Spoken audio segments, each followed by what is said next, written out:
রাতারাতি সকল সমস্যার সমাধান হয়ে আসবে। কারণ আপনাদেরকে ক্ষমতায় আমরা বসিয়েছি, বিএনপি বসিয়েছে, ছাত্র জনতা বসিয়েছে। বিপক্ষে গিয়েছিল বলে স্বৈরাচারী ব্যবস্থা সে 10 বছর ক্ষমতায় ছিল বটে, কিন্তু 69-এর গণঅভ্যুত্থানে এই দেশের ছাত্র জনতা আইয়ুব খানের পতন নিশ্চিত করেছে, আইয়ুব খানকে বিদায় করে দিয়েছে। ফলে 71-এর মুক্তিযুদ্ধ, বাংলাদেশের সৃষ্টি, গণতন্ত্রের জন্য, স্বাধীনতার জন্য, মানবতার জন্য।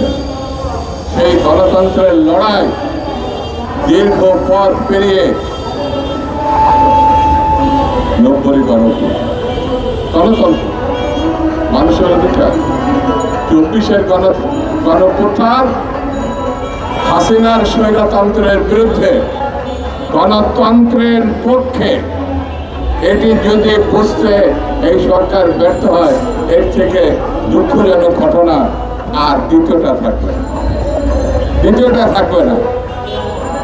দীর্ঘ 15 বছরের যে লড়াই বেগম খালেদা জিয়ার নেতৃত্বে, এই দেশের বিরোধী রাজনৈতিক দলের নেতৃত্বে, ছাত্র দলের সহ প্রায় 4000, প্রায় 5,000 নেতা কর্মী, বিরোধী দলের বিএনপি এবং ছাত্র দল সহ অন্যান্য সংগঠনে তারা আত্মহত্যা দিয়েছে, তারা গুম হয়েছে, নিখোঁজ হয়েছে। এটা যদি বর্তমান সরকার না বুঝতে পারেন, তাহলে গণতন্ত্রের প্রতি তারা শ্রদ্ধাশীল, গণ আন্দোলনের প্রতি শ্রদ্ধাশীল, গণ অভ্যুত্থানের প্রতি শ্রদ্ধাশীল, এটি বলা যাবে।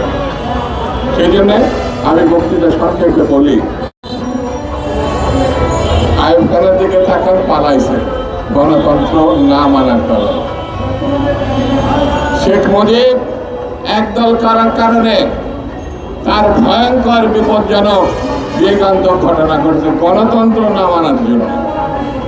শেখ হাসিনা ক্ষমতায় ছিলেন, বাংলাদেশটা তছনছ করে ফেলেছেন, শুধু ক্ষমতার পূজারী, গণতন্ত্র মানেননি, তাকে পালাতে হয়েছে। আমি সরকারকে বলবো, গণতন্ত্র মেনে নেন, নির্বাচন মেনে নেন, রোডম্যাপ ঘোষণা করুন, বাংলাদেশের মানুষের অধিকার ফিরিয়ে দেন, তারা যেন একটা ভোট তার পছন্দের প্রার্থীকে দিতে পারে। এটি মেনে নেন, দেখবেন রাতারাতি সকল সমস্যার সমাধান হয়ে আসবে।